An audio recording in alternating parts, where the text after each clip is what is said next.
Hello and welcome to Your Town. I'm your host, Sean Leary. Do you remember the drug prevention programs in school? If you've done that over the last 15 years in Gloucester County, chances are you've met Frank Smith. For those of you who don't know who Frank is, he turned a tragic story into a success story, dedicating his life to the youth in Gloucester County. In today's show, we'll be talking with Frank Smith. And when we come back, we'll find out about his new approach to teaching the children. Welcome back to Your Town. Now we'll get a chance to talk with Frank Smith to find out where and how he'll be using his new video, a tool for his drug prevention and education program. I produced this video because of the way I approach the kids. I put my heart and soul in it so they understand that drugs and alcohol do affect you this way. And it's been burning me out. Real bad. So I had to come up with a different way to bring my message across. Through this video, I hope to show them that, I should show them the real me, that I'm the man that they don't want to be. And now, here's the video.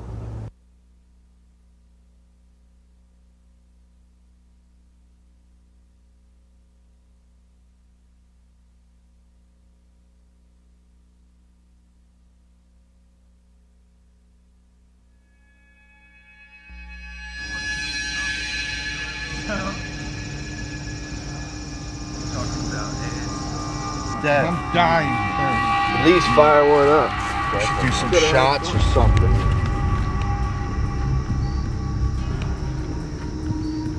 See it? I see it. I ain't ever got money to go. Hey, if you had weed, you'd be cool. At least you realize it. Yeah, at least you realize. Party down. Yeah. Crazy. Woo! Yeah. Party! Yo, man, I think I could climb that tree right over there. No, you can't, man. God, man, I bet you I could. I'll bet you money I could.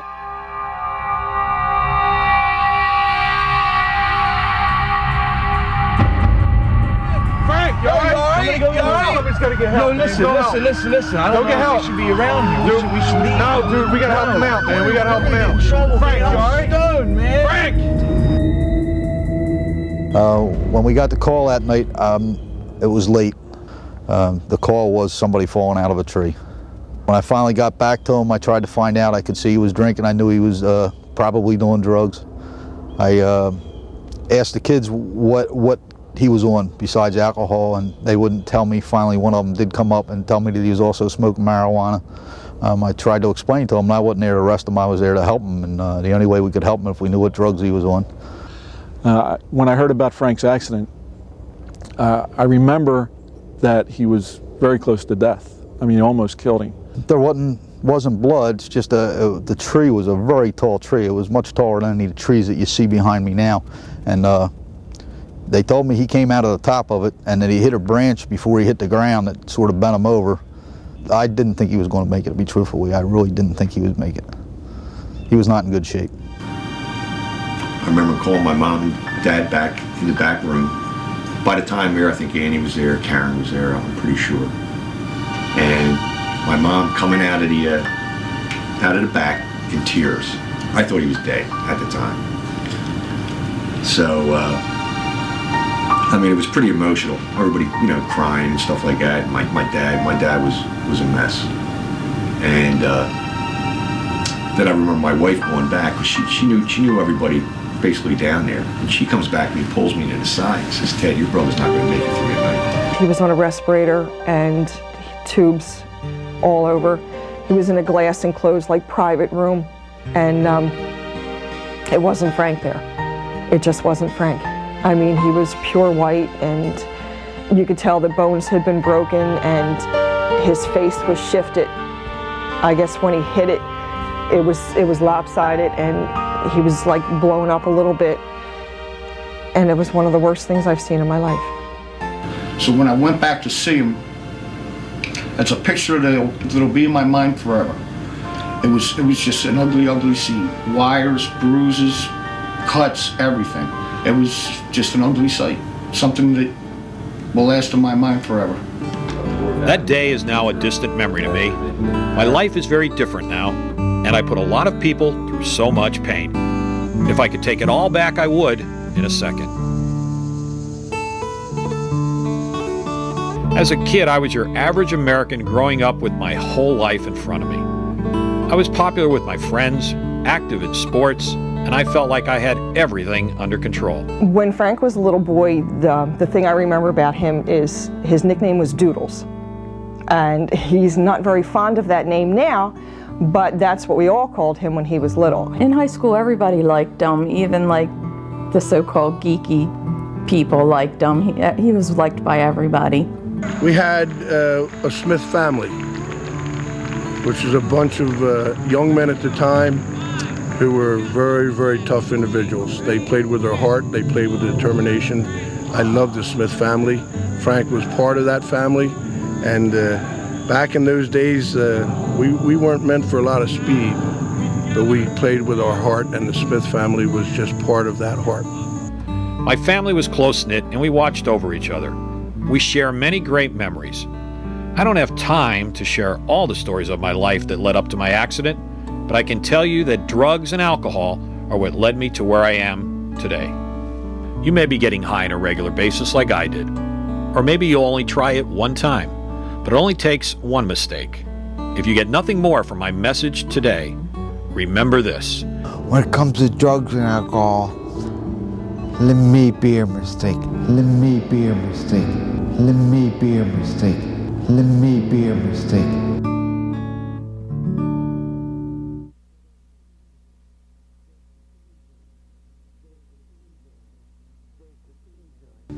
They can easily make one mistake. One mistake costs them their life. And if they die, they're lucky. They are real lucky. That's why I try to stress. You think that overdosing is the worst thing that can happen to you? If you die, you're lucky. I gotta live my life. That's hard. Once you go on a path that he was on, there is a point where it becomes really a slippery slope. It's hard to get off it. It's such a fast-paced, let's have fun at any expense. And the night he climbed that tree and fell out of the tree, to this day he doesn't know why he climbed the tree. He was down, he was depressed, he wanted to prove something, I would think, but doesn't know for sure why he climbed that tree. But then when he falls down and ends up with these terrible injuries, that changed his life, but in some ways maybe saved his life. Because if he had continued, it wouldn't have been falling off a tree, it'd probably be killing himself in a car and maybe killing other people too. I think Frank realizes for the rest of his life he has the burden of this disability, the burden of what he did to himself, to his family. His decisions weren't so good, and yet today I think he struggles with correct decisions, trying to do the right thing, although he's a human being. It's a terrible road he placed himself on, and he's paying the consequences of that path. Sad. I mean, when I think of Frank the way he is now compared to high school, it's really heartbreaking to see him the way he is compared to the way I knew him in high school. Frank's biggest thing afterwards is he was angry. He was angry at himself, and he more or less he gave up. He didn't want to do anything. The trouble we put our family through, especially through the hospital and all the rehab, because that went on for a long time, and it put my mother and father out. My father drove a long way to work every day, but he would have to take him to the rehab center every morning. We're talking like Malvern, Pennsylvania. And I would have to pick him up at night. I mean, I worked at the Navy Yard at the time. And I would have to leave work in Philly, go through all that traffic, drive all the way up there. You know, I mean, it was something we had to do, and we wanted to do it, but you were still angry because what he put us through, and it was all over drugs and alcohol.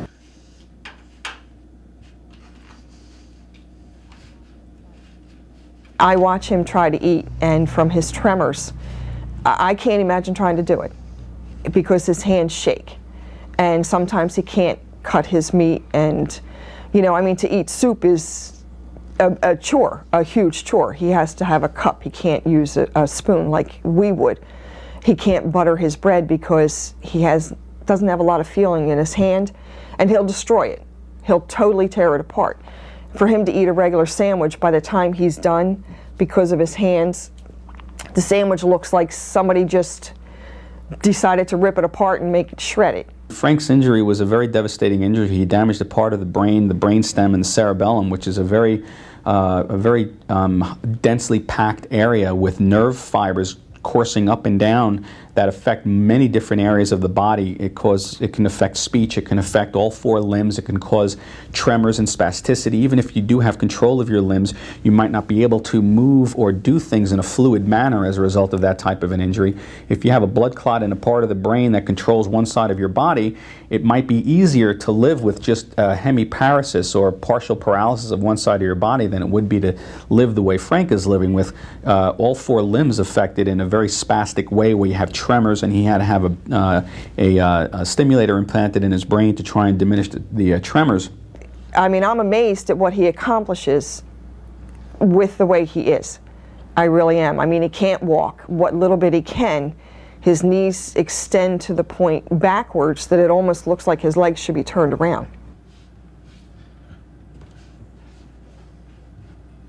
We know in law enforcement that marijuana is what's called a gateway drug. It's proven, a documented fact that a child or somebody that uses marijuana will move on to a stronger, harder drugs, cocaine, heroin, methamphetamine, things of that nature. It only takes a split second. A bad choice where you may not be impaired to a level where you can't function, but you make a wrong decision operating in a motor vehicle, and you may kill yourself or kill somebody else. One of the things that you see in Frank is that he was a victim of circumstances in many ways. At the time he grew up, the drinking age was only 18. So as a young man, he had friends who were older than him, a few years older, so his access to liquor was pretty easy. Frank always got along with people, I would assume, although he did not know him then. But he had that personality that he'd get along with people, very adventuresome, very creative, fun-loving. And I think the point that you try to make when we talk about young people and listen to young people is that he always seemed to go a little too far. It wasn't just one drink, it was 2. It wasn't just 2, it was 4. It wasn't just, he experimented with just about everything. He loved adventure, hated boredom. It started down a path of what we'd say in retrospect is self-destruction. He didn't see beyond the immediate pleasures and opportunities that were there. And growing up in Mantua Township, big ideas in a small town when he was growing up. When we come back, we'll find out how Frank and his family deals with his mistake at home.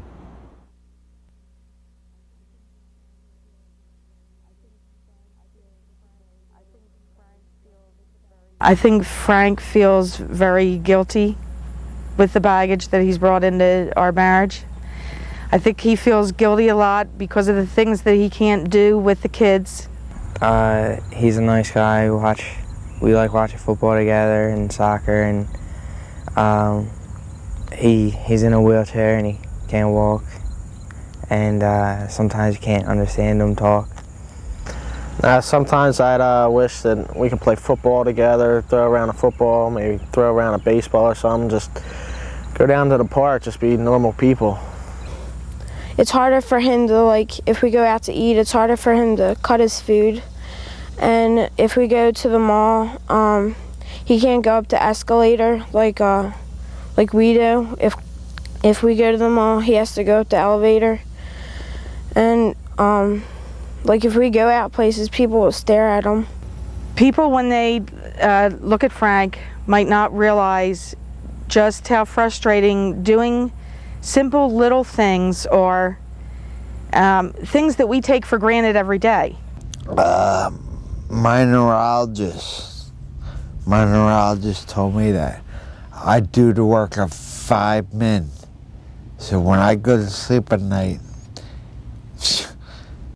I'm out, you can lay the bomb next to me, I ain't getting up. 5 men, because it takes 5 times harder for me to brush my teeth, 5 times harder for me to drink coffee, 5 times harder for me to stay awake. He's fun to be around, and he loves children. That was the one thing that attracted me to him, was his love for children, all children. Had my accident at 22. I'm 43 now.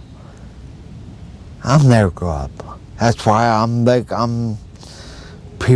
kids can relate to me, because I get down to their level.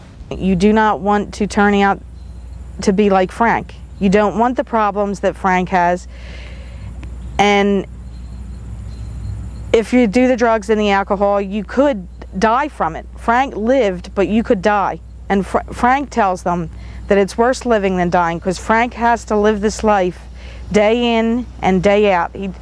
He tells me, and he tells the kids, that he lives in a prison every day within himself for what he's done to himself and to his, to his family.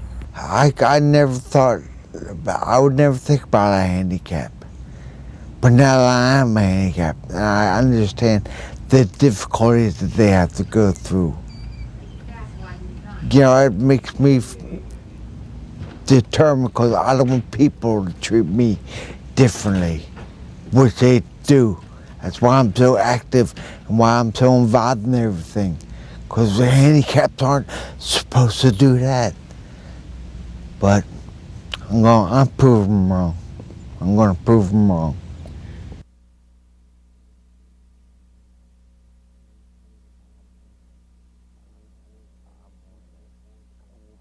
I'm on the school board of education. I call up schools, and people on the other end think that I'm some kind of joke. I think I'm retarded. I'm not retarded. It's a hard time bringing my message across, but I'm not retarded. And they get TV coverage. When I see Frank, I've known him since before the accident, and he had a lot of potential. And I don't know if he really got a chance to use all the potential that he had. He's working very hard at what he does now, but he did have potential. And when you get an accident like this and something along comes like that, it's hard to reach that maximum potential that he had and the abilities that he could have done. Frank's limitations, in addition to the obvious physical handicaps of access to different areas and the quickness of access to different areas, I think are most profound in his abilities to keep focused on what's happening and to respond quickly. I'm going to have a link off of that to the video. You can see as you watch Frank that he has opinions and he has thoughts, and yet his processing of what is happening to a speech pattern is slower than the normal person. So in essence, sometimes the board moves off a topic before Frank has the opportunity to respond, and you can see in his face at times that he's frustrated by that. Additionally, sometimes when he speaks, there are those in the room that A, can't hear him or aren't able to understand exactly what he's saying. And again, if you're watching him, you can see his frustration. When I heard about Frank's accidents, it's as you would do with any former student that you had, you're upset about it, and then you look back and say there's someone with potential. You hope that they can reach some of their potential. They're probably not going to be the way they were, and obviously with Frank, he's not. Here's a young man who could have been more than he ever really thought he could be in the beginning. Now, he is more than anybody ever thought he could be, given his set of circumstances, and that end of it's wonderful. But just think of his mind and his people skills, having all of the facilities of, in quote, normal people. He would have been very, very effective and very, very successful. You see where it says Frank Smith, you can click here, and it's a link here. So actually what we could do is add other links down here. Just the other day, Frank came into the office and he couldn't come all the way in because we had some extra computer equipment sitting on the floor for several days. And it never crossed my mind until Frank was in there, couldn't get his wheelchair there, and he was half out the door talking to me, having a conversation. And you know, we ended up moving the equipment so he could come in, and he constantly is faced with those kinds of issues and limitations that affect his ability to get close to people and communicate. So it's a constant struggle for him to overcome those obstacles that are there every day. If Frank never had this accident, who knows what the limits could have been for him. He does show very strong leadership qualities. He shows a passion for his work. And unfortunately, he engaged in this element that created the situation that has left him limited in terms of his abilities. There's nothing wrong with his thinking, and he has an excellent message to tell. And I think having that disability is effective in making the point that if you make a bad decision, you will be stuck with it all the rest of your life. As you keep going, keep doing the drug, you may be lucky. Things may not happen to you, but it's just like Russian roulette. Sooner or later, that snake is going to bite you. Being a victim of an accident or a poor decision is so very thin that we can't afford to tempt fate. It's one bad decision in their life, and I think that's what happened to Frank. Frank wasn't a bad person. Frank was a person who made a bad decision. You know, a minor mistake, a stupid decision, you know, one night out of your life could change your life forever or take your life away. We don't want another kid ending up like Frank Smith. Frank's a pretty neat person, but he's disabled. He's handicapped physically, psychologically, emotionally. He's been traumatized for life. He isn't only having a problem with walking. He's having a problem yet emotionally adjusting to the reality that he chose for himself when he climbed that tree when he was a teenager. He is forever paying that price. Boy, please don't you become another Frank Smith. You think, look up to me, I'm the man. Listen. Go get help. I'm the man that you don't want to be.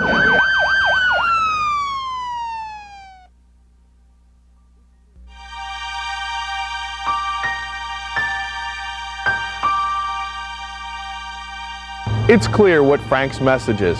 Now he'll be taking that to the Gloucester County youth to continue his education program. We'll be right back after these messages.